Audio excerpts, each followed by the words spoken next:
నమస్కారం. నా పేరు Srinivasarao మిద్దే, physical science teacher, Gudivada. ఈ విద్యా సంవత్సరంకు తయారు చేసిన ఆల్టర్నేటివ్ ఎకడమిక్ క్యాలెండర్ గురించి మీ అందరితో కూలంకషంగా చర్చించుటకు, అలాగే ఈ ఎకడమిక్ క్యాలెండర్ గురించి కలిగే సందేహాలు నివృత్తి చేసే క్రమంలో నేను ప్రతి అంశాన్ని మీతో సమగ్రంగా విశ్లేషణ చేయుటకు మీ ముందుకు వచ్చి ఉన్నాను. కాబట్టి ఇక్కడ చాలామంది టీచర్లు నాకు ఫోన్ చేసి ఈ ఎకడమిక్ క్యాలెండర్ గురించి క్షుణ్ణంగా వివరంగా మాకు చెప్పండి, మాకు తెలియచేయండి అని అడిగి ఉన్నారు.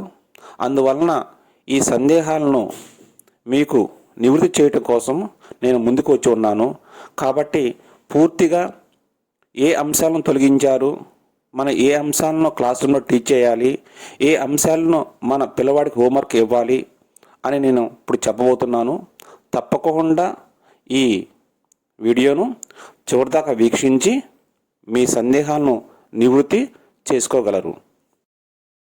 అక్టోబర్ 16న జరిగిన ఉన్నతాధికారుల సమావేశంలో అధికారులు ఇచ్చిన ఆదేశాలు ఏ పాఠాన్ని తొలగించవద్దు, పాఠంలోని కొన్ని అంశాలను తొలగించండి అని మాకు స్పష్టంగా తెలియజేసి ఉన్నారు.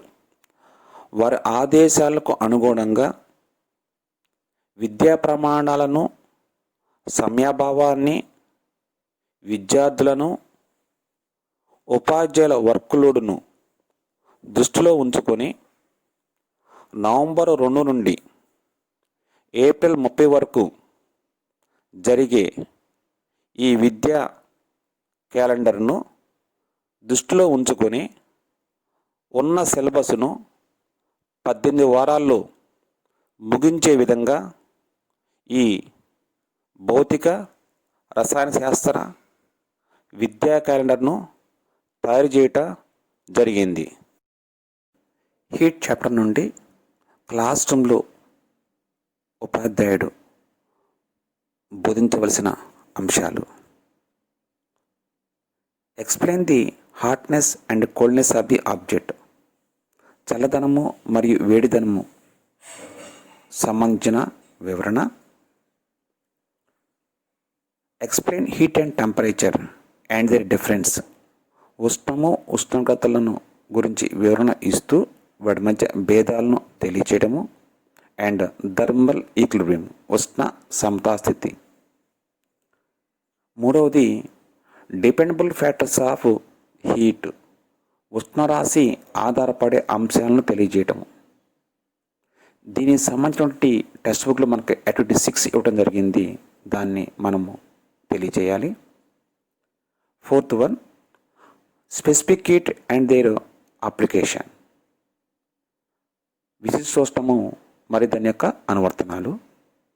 ఈ విశిష్టోష్ణం సంబంధించి మనము నిర్వచనము, సూత్రము, అలాగే వాటి యొక్క ప్రమాణాలు, టెక్స్ట్ బుక్లో ఇచ్చినటువంటి ఆ టేబుల్ యొక్క ప్రాముఖ్యతను తెలియచేయటము, అలాగే 3 యొక్క అనువర్తనాలను మనము తెలియచేయాలి.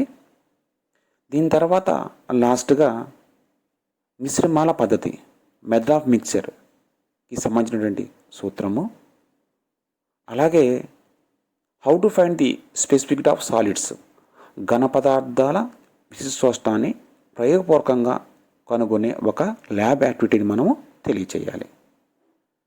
విద్యార్థికి మనం ఇచ్చినటువంటి హోంవర్క్గా ఇచ్చినవి యాక్టివిటీ 1, యాక్టివిటీ 2 అండ్ యాక్టివిటీ 3.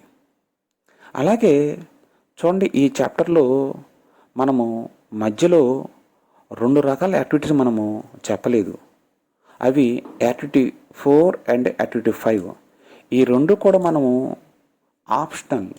అదేనండి, మనం అనుకున్నటువంటి డిలేటెడ్, మనం తొలగించినటువంటి అంశాలు ఈ 2 కూడా ఉన్నవి. దీని తర్వాత ఎవాపరేషన్ నుండి చివరి వరకు మనము టోటల్గా తొలగించాము. హీట్ చాప్టర్ నుండి క్లాస్ రూమ్లో ఉపాధ్యాయుడు బోధించవలసిన అంశాలు. Explain the hotness and coldness of the object. చల్లదనము మరియు వేడిదనము సంబంధించిన వివరణ.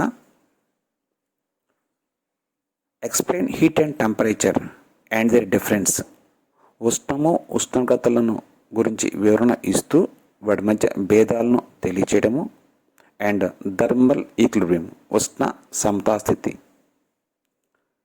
మూడవది డిపెండబుల్ ఫ్యాక్టర్స్ ఆఫ్ హీట్, ఉష్ణరాశి ఆధారపడే అంశాలను తెలియజేయటము.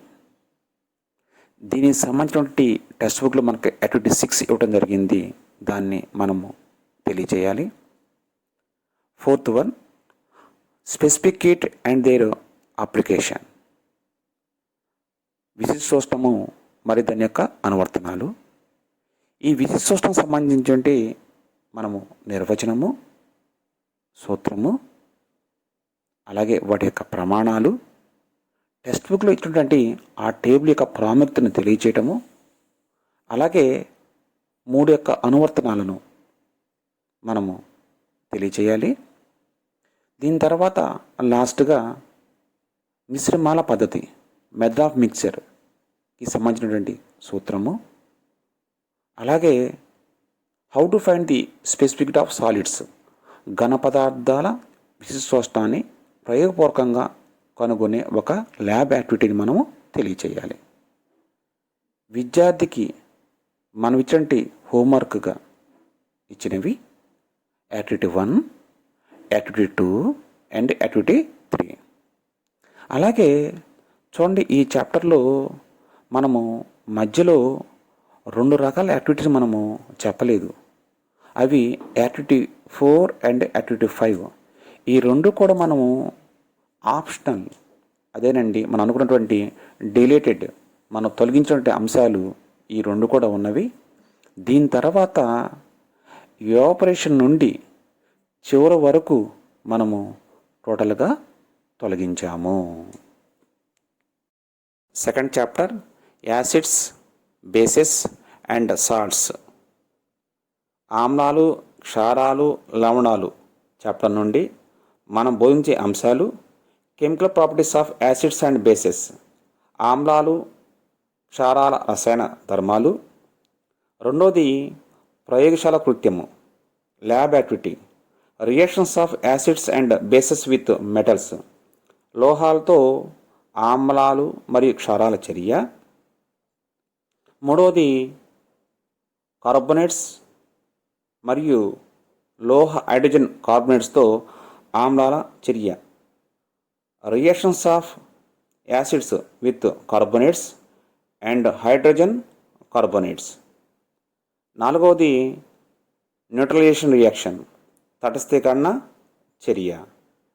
ఐదవది లోహ ఆక్సైడ్స్తో ఆమ్లాల చర్య మరియు అలోహ ఆక్సైడ్లతో క్షారాల చర్య, reactions of acid with metal oxides, non metallic oxides with bases. Seventh the activity 7, electric conductivity of glucose, alcohol, HCl, NaOH like that. దీనికి సంబంధించి మనము ఒక యాక్టివిటీ మనం తెలియజేయాలి. అలాగే concentration of H+ ion. Last ఐటమ్గా pH స్కేల్ను నిర్వచించడము, అలాగే ఆ pH స్కేల్ యొక్క ఇంపార్టెన్స్, నిత్య జీవితంలో pH స్కేల్ యొక్క అనువర్తనాలను మనం తెలియజేయటము. మనము ఈ పాఠ్యాంశంలో తొలగించిన అంశాలు యాక్టివిటీ 2 ఒకటి, అలాగే యాక్టివిటీ 8, యాక్టివిటీ 9, యాక్టివిటీ 10. ఆ తర్వాత ఆ చాప్టర్లో మనకు ఉన్నటువంటి ఫ్యామిలీ ఆఫ్ సాల్ట్స్, లవణాల కుటుంబం నుండి చివరి వరకు మనము అన్ని అంశాలను మనం తొలగించాము. Chapter 3 refraction of light at plane surfaces, సమతల ఉపరితలాల వద్ద కాంతి వక్రీభవనం అనే చాప్టర్లో మనం చెప్పే అంశాలు వివిధ ఉదాహరణల ద్వారా వక్రీభవనమును వివరింపము. Explain the concept of refraction through different examples. వక్రీభవన గుణకము, సాపేక్ష వక్రీభవన గుణకము, refractive index and relative refractive index. Refractive index చెప్పేటప్పుడు టెక్స్ట్ బుక్లో ఇవ్వబడిన పట్టికకు కూడా తగిన ప్రాధాన్యం ఇవ్వండి. అలాగే ఈ చాప్టర్లో ఉన్న lab activity, obtain A relation between angle of incident and angle of refraction. పతన కోణానికి వక్రీభవన కోణానికి మధ్య గల సంబంధాన్ని ఉత్పాదించడం. ఈ ల్యాబ్ యాక్టివిటీని తప్పకుండా నేర్పించండి. దీంతో పాటుగా వక్రీభవన నియమాలు, లాస్ ఆఫ్ రిఫ్రాక్షన్ చెప్పండి. ఇవి కానీ మిగిలిన అంశాలు అన్నీ కూడా ఆప్షనల్ యాక్టివిటీస్లో ఉన్నవి. ఈ ఆప్షనల్ యాక్టివిటీలో ఉన్నటువంటి యాక్టివిటీ 4 మరియు టోటల్ ఇంటర్నల్ రిఫ్లెక్షన్, సంపూర్ణాంతర పరావర్తనం నుండి ఆ చాప్టర్లో చివరి వరకు కూడా మనము తొలగించాము, డిలీట్ చేశాము. ఈ విషయాన్ని బాగా గుర్తించండి. అలాగే chapter 4 refraction of light at curved surfaces, వక్రతలాల వద్ద కాంతి వక్రీభవనం అనే చాప్టర్లో ఆల్మోస్ట్ ఆల్ మనము కొద్దిపాటు మాత్రమే చెప్తాము, చాలా పార్ట్ని మనము తీసేయడం జరిగింది. మనం చెప్పాల్సిన పార్ట్ ఏంటంటే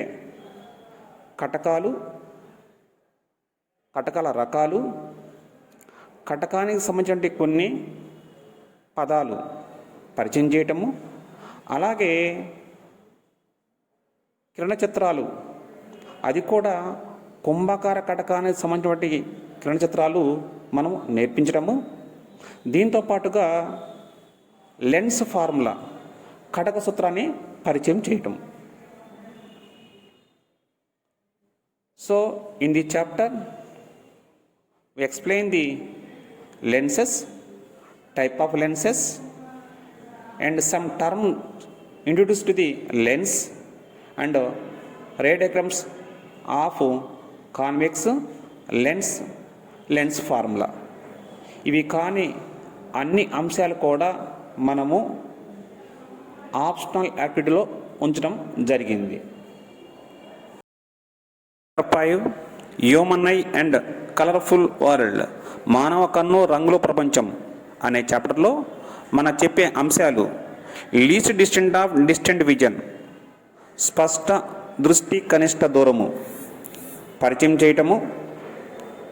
రెండో కాన్సెప్ట్గా దృష్టికోణము, యాంగిల్ ఆఫ్ విజన్ నిర్వచనము, దానికి సంబంధించిన చిన్న యాక్టివిటీని మనం చేయటము.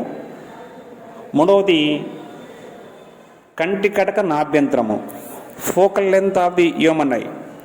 ఇది చెప్పేటప్పుడు మనకు దానికి ముందు స్ట్రక్చర్ ఆఫ్ హ్యూమన్ ఐ ఉంది, దీన్ని చెప్పే పని లేదు. ఇది చెప్పకుండా మనము కేవలం దీనికి ఫోకల్ లెంత్ 2.27 నుండి 2.5 ఏ విధంగా మారుతుంది అనేది చెబుతూ వాటి యొక్క విలువలు మనం తెలియచేయాలి. దీని తర్వాత ఐ డిఫెక్ట్స్, దృష్టి దోషాలని 3 పరిచయం చేయాలి. దానికి సంబంధించి కూలంకషంగా మయోఫియా, హైపర్మెట్రోఫియా, ప్రిస్కోపియా ఈ 3 కూడా మనము క్షుణ్ణంగా నేర్పించాలి. లెన్స్ కటక సామర్థ్యమును కూడా నేర్పించాలి.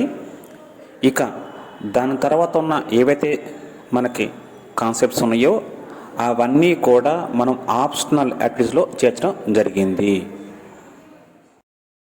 చాప్టర్ 6 స్ట్రక్చర్ ఆఫ్ ఆటమ్, పరమాణు నిర్మాణం చాప్టర్లో మనం చెప్పే అంశాలు బోర్ పరమాణు నమూనా, బోర్ అటమిక్ మోడల్ గురించి మనం పరిచయం చేయటము. దాని తర్వాత సోమర్ఫీల్డ్ నమూనా, అలాగే ఉన్న 4 క్వాంటం సంఖ్యలను మనం పరిచయం చేయటము. ఆ 4 క్వాంటం సంఖ్యల గురించి కొంచెం క్షుణ్ణంగా చెప్పటము. వీటి తర్వాత ఎస్పిడి ఆర్బిటాల ఆకృతులను మనము గీయటము. దాని తర్వాత ఎలక్ట్రాన్ విన్యాసము, విద్యార్థులకు ఎలక్ట్రాన్ విన్యాసాన్ని మనం నేర్పించాలి. ఇక 3 నియమాల గురించి, పౌలివర్జన్ నియమము, ఆబో నియమము, హుండు నియమాలను నిర్వచనాలు, అలాగే వాటి ఉదాహరణతో మనము చెప్పాలి. ఇవి కానీ అన్ని అంశాలు కూడా మనము ఆప్షనల్ యాక్టివిటీలో చేర్చడం జరిగింది. Chapter 7 classification of elements, the periodic table, మూలకాల వర్గీకరణ ఆవర్తన పట్టిక చాప్టర్లో మనం చెప్పే అంశాలు డాబనీరు త్రిక సిద్ధాంతం నిర్వచనము, దానికి సంబంధించినటువంటి కొన్ని ఉదాహరణలు చెప్పటం, అలాగే న్యూలాండ్ అష్టక నియమాన్ని పరిచయం చేయటము, మ్యాండెలీఫ్ ఆవర్తన నియమాన్ని తెలియజేయటము, మోస్లే ఆవర్తన నియమము, లాస్ట్ది ఆధునిక ఆవర్తన పట్టికని పరిచయం చేయటము. ఖచ్చితంగా ఈ పట్టిక సంబంధించినటువంటి తెలుగు టెక్స్ట్ బుక్లు అయితే పేజీ నెంబర్ 139 నుండి 144 వరకు ఎంతైతే మనకి మ్యాటర్ ఉందో ఆ మ్యాటర్ వరకే మనము స్టూడెంట్స్కి పరిచయం చేయాలి. ఇక మిగిలిన ఏవైతే అంశాలు అన్నీ ఉన్నాయో ఇవన్నీ కూడా మనము తొలగించడం జరిగింది. ఇవన్నీ కూడా మనకి ఆప్షనల్ యాక్టివిటీలో ఉంచడం జరిగింది. చాప్టర్ 8 కెమికల్ బాండింగ్, రసాయన బంధం.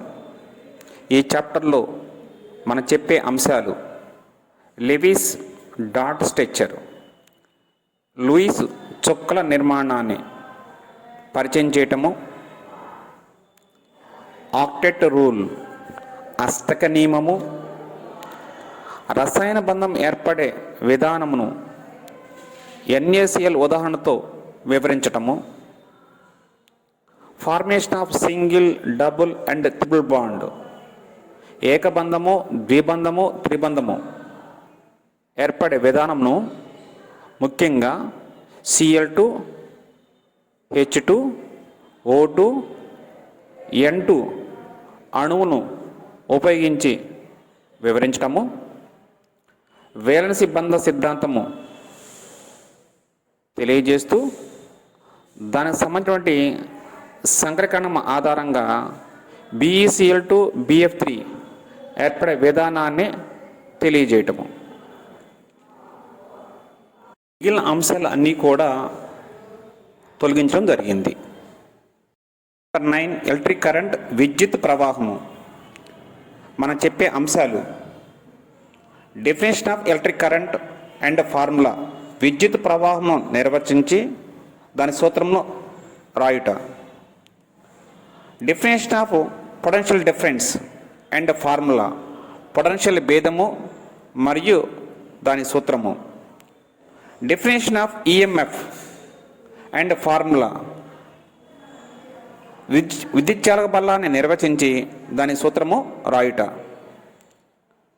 ఓం నియమాన్ని తెలియజేస్తూ ఓం నియమాన్ని ప్రయోగపూర్వకంగా ఎలా కనుగొంటారు తెలియజేయాలి. దాని తర్వాత డెఫినేషన్ ఆఫ్ రెసిస్టెన్స్, నిరోధాన్ని నిర్వచించి ఆ నిరోధం అనేది ఏ అంశాల మీద ఆధారపడుతుందో మనం యాక్టివిటీస్ బేస్ లేకోకుండా జనరల్గా అది ఆధారపడే అంశాలను తెలియజేస్తే సరిపోతుంది. దాని తర్వాత విశిష్ట నిరోధము, నిరోధకత, స్పెసిఫిక్ రెసిస్టెన్స్ని నిర్వచిస్తూ దానికి సంబంధించినటువంటి పట్టికను కూడా పరిచయం చేయండి. మనము ఈ చాప్టర్లో విద్యార్థులకు హోంవర్క్ ఇచ్చే అంశాలు 2 ఇవ్వడం జరిగింది. అవి ఓమియో మరియు అవోమియో వాహకాలను పిల్లలను గుర్తించే విధంగా లేదా వాళ్ళకు మనం తెలియజేసే విధంగా చెప్పాలి. రెండోది ఓం నియమం యొక్క పరిమితులు మనం కూడా పిల్లలు తెలుసుకునే విధంగా మనము ప్రయత్నించాలి. ఇక మిగిలిన అంశాలు అన్నీ కూడా మనము లాస్ట్ కాలంలో చేర్చడం జరిగింది. చాప్టర్ 10 ఎలక్ట్రోమాగ్నెటిజం, విద్యుదయస్కాంతత్వము చాప్టర్లో మనం చెప్పే అంశాలు ఒకటి యాక్టివిటీ 1 ఆరిస్టేట్ ఎక్స్పెరిమెంట్ ఇవ్వడం జరిగింది.